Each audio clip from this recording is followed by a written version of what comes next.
নমস্কার বন্ধুরা, আজকে আমি এবি ডিজিটাল সেবা থেকে বলছি। নতুন এক ভাই এসেছে, ওনার একটা সমস্যা নিয়ে একই রকমভাবে আবার ফ্রড হতে চলেছে নতুন এক তরিকায়, যেটা হয়তো আমাদের জানা নেই। ওই ভাই বলছে কি, ওনার একটা ফোন এসেছিল, আগে যে ফোনটা এসেছিলো ফোনে ওনাকে বলছে আমি বিডিও অফিস থেকে বলছি, তো আপনার জন্য কী অফার করেছে। আমাকে বলেছে যে এটা আপনার নাম কি রামকৃষ্ণ সিং? আমি বলছি হ্যাঁ রামকৃষ্ণ সিং। প্রথমে বললো যে আপনার ফ্যামিলি কয়জন আছে? আমি বললাম 8 জন আছে। তা আপনি ঘর পেয়েছেন? আমি না। যে বললো যে আপনার নামে ঘর এসেছে। তা আপনার টাকাটা 60,000 টাকা ঢুকতো, কিছু একটা সমস্যার জন্য টাকাটা ঢুকে না। যেটা এই জন্য শুট করছি, এটা মানুষের জানা দরকার। এইভাবে নতুন তরিকায় যে ফ্রড হচ্ছে, এটা আমরা ভাবতে পারি না যে আপনার ঘর এসে দিচ্ছে কিনা। ভিডিও থেকে জিজ্ঞেস করতেই পারে, এটা তো সবাই তো আবেদন করেছি, এবার অনেকের নাম আসেনি, মনে মনে হয়তো অনেকে আশা আছে, হ্যাঁ আসতেও পারে, হতেও পারে ভিডিও অফিস থেকে। হ্যাঁ, তো সত্যি মনে করেছি যে সত্যি মনে করি। তো আমাকে বললো যে অনলাইনে যান। আচ্ছা, অনলাইনে যান, আধার কার্ডটা নিয়ে যান। আচ্ছা, শুধু 10 টাকা খরচা হবে। আপনি যে বলুন ওইখানে টাকা ট্রান্সফার হয় কি? হ্যাঁ, আমি এসে অনলাইনে জিজ্ঞেস করলাম, হ্যাঁ বলছে টাকা ট্রান্সফার হয়। দিয়ে বলছে যে 20,000 টাকা ট্রান্সফার করবো। আচ্ছা, এবার কোনখানে ট্রান্সফার করবো সেটা কি বলতে চাইছে না। আচ্ছা, কোথায় ট্রান্সফার করবো কিছু বলে দেয়নি, বলতে চাইছে না। আচ্ছা, টাকা ট্রান্সফার করার জন্যই আমার দোকানে আসা হয়েছিল। হ্যাঁ, আমাকে বলছে অন্য অনলাইন, ওইখানে যখনই ওনাকে বললাম যে 20,000 টাকা ওইখান থেকে পাঠাবে, তখন বলছে এই দোকানে আর হবে না, অন্য দোকানে যা। আচ্ছা, কেন হবে না বললো? কি বলছে যে জেনে গেছে ওই ব্যক্তিটা, সেই জন্য ওইখানে হবে না। আচ্ছা, কি জানার সঙ্গে কি ব্যাপার আছে? আরে চেষ্টা কি, এটা নতুন ফ্রড হতে পারে, সেই জন্য কি আশা দিয়েছিল এই ব্যাপারটা। আশা দিয়েছিল ফ্রডের জন্য গিয়ে 20,000 টাকাটা দিতে হবে। কুড়ি হচ্ছে যে 60,000 টাকা ঢুকবে আপনার অ্যাকাউন্টে। তা এইটা একটা আধার কার্ড নিয়ে যান, ওইখানে অনলাইনে গেলে একটা সমস্যা আছে, সেই সমস্যাটা ঠিক করে দিচ্ছে। তা আপনার কাছে প্রথমে 20,000 টাকা পাঠানো হবে, তারপরে 30,000 টাকা পাঠিয়ে 7,000 টাকা পাঠানো হবে। হ্যাঁ, যে সেইটার জন্য আমি অনলাইনে এসেছিলাম। তা যে আর কি আমাদের এখানে অনলাইনে তাকে আর কি বলছিলাম যে এরকম আর কি টাকা পাঠাবে বলেছে, তখন বলছে যে ওই জায়গায় হবে না, অন্য জায়গায় অন্য অনলাইনে যান।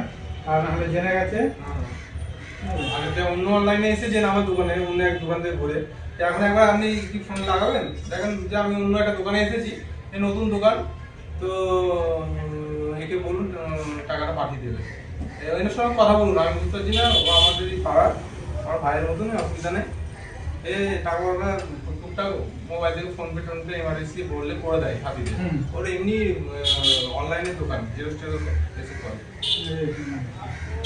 ফোন লাগান।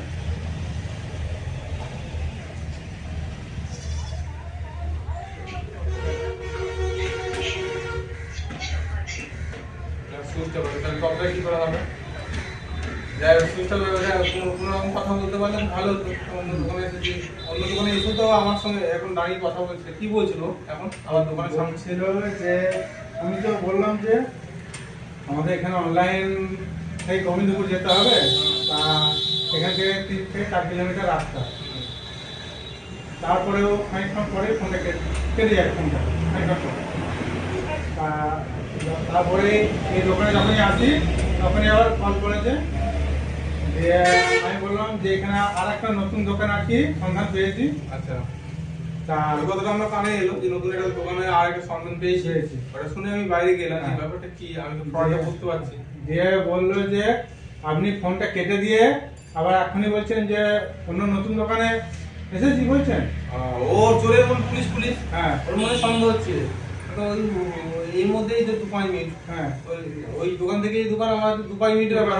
এর মধ্যে তাহলে ওখানে দাঁড়িয়ে আছে, চালাকি করছে এমন পুলিশ। কিন্তু সত্যিই তো তুমি অন্য দোকানে এসেছো, এই ব্যাপারটা যদি খুলে না বলা যেত, আমি কানে কথাটা না শুনতাম যে আমরা অন্য দোকানে এসেছি, কথাটা যদি না শুনতাম, তাহলে হয়তো ফ্রড হয়ে যাওয়ার চান্স ছিল। এর আগের দিন এরকম একটা সেম ঘটনা বেগুতে এসেছে একজন, এসে সে হিন্দিতে কথা বলতে সে 620 টাকা কত মেরে দিয়ে চলে আসে। আগে আমি জানি না কিছু, আগের দিন। তারপরে দিন এসে যাবো 3,050 টাকা বললো, ওই নাম্বারে মেরে দিয়ে। আমি বললাম আগের দিন মেরেছিলাম 650 টাকা, ও তো চার্জ দিচ্ছে 1,010 টাকা।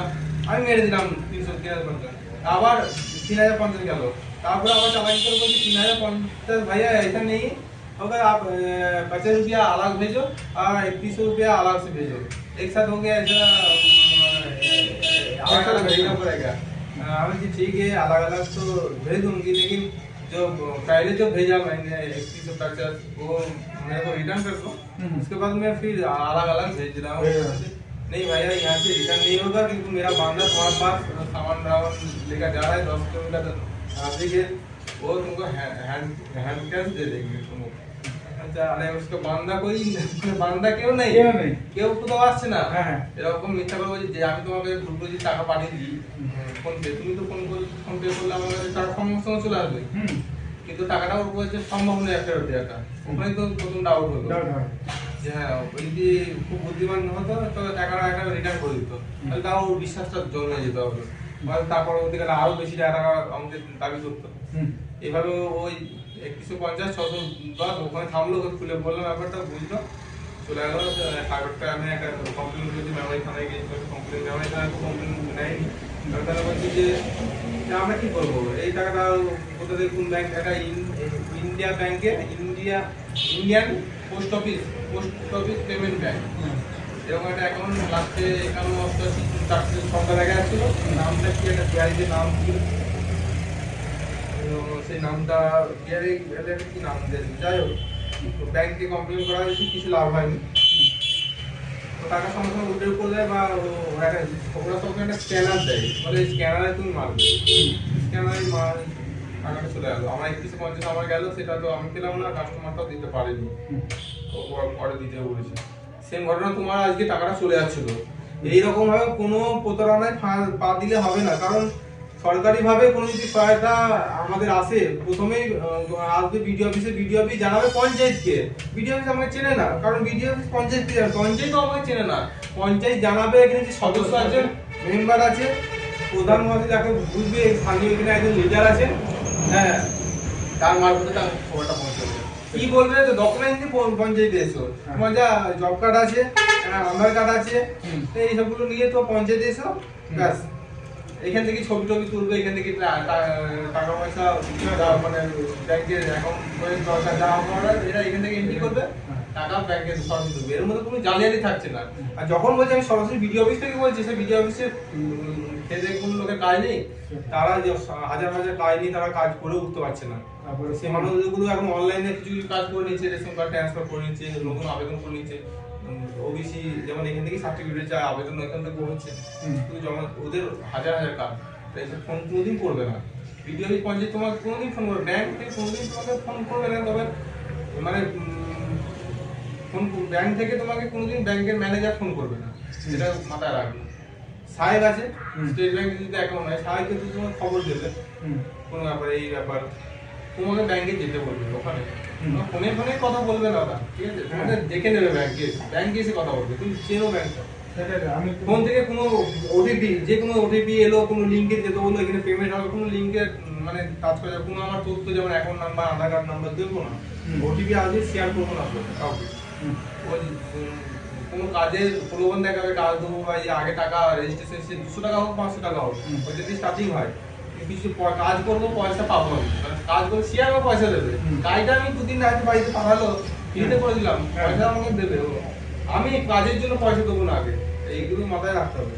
আর সবসময় বিষয়টা খুলে অনলাইনে এসে টাকা পাঠিয়ে দাও এই নয়, এই ব্যাপারে এটা বললো, এই ব্যাপারে এটা পাঠানো যাবে, জিজ্ঞেস করবে, তারা সবসময় যখন বলবে যে এটা বলা যাবে না, মানে চোরের মন পুলিশ, তুমি তো ওইখানে এই দোকানেই আছো, ওই যে সন্দেহ করলো, হ্যাঁ এটা বুঝতে হবে, বেশি করে প্রচার করবে, এটা নানা রকম ফ্রড, এমনি তোমার টাকা চলে যাচ্ছে, তুমি 20,000 টাকা মারতে, তুমি যেই 20,000 টাকা মারতে, আমি ফট করে 20,000 টাকা মেরে দিতাম, কিন্তু আমি এত বোকা নয়, কোনো ক্ষেত্রে হয়তো তোমার খাতির যে ছেলেটা তো আমি চিনি ঝিঙে ভাই, মাত্র যে মেরেই দিলাম, দে ভাই টাকাটা, তাহলে কত টাকা দেবে, ও দেবে, ও ফোন করবে, ও কোনো ফোন পেলে না যে সুযোগ দেখালো, টাকা কিন্তু আমি তোমাকে বুঝিয়ে নেবো, আয় নয় কাল, যেমন একটা ধার হলো, তোমাকে আমি বুঝে নেবো, তুমি মনে করো টাকাটা আবার ঢুকবে দিয়ে দেবো, কোনোদিনই ঢুকবে না, দেবে না।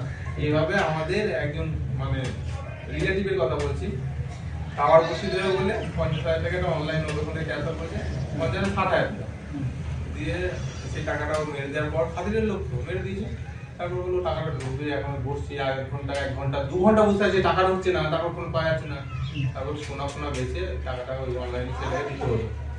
এইভাবে মানুষ বিভিন্নভাবে প্রতারিত হচ্ছে, সাবধান থাকতে হবে, মানুষকে সচেতন করাই আমার মেন উদ্দেশ্য ছিল, তাই করলাম। ভালো লাগলে লাইক করবেন, ভিডিওটাকে শেয়ার করে একটু প্রচার করবেন।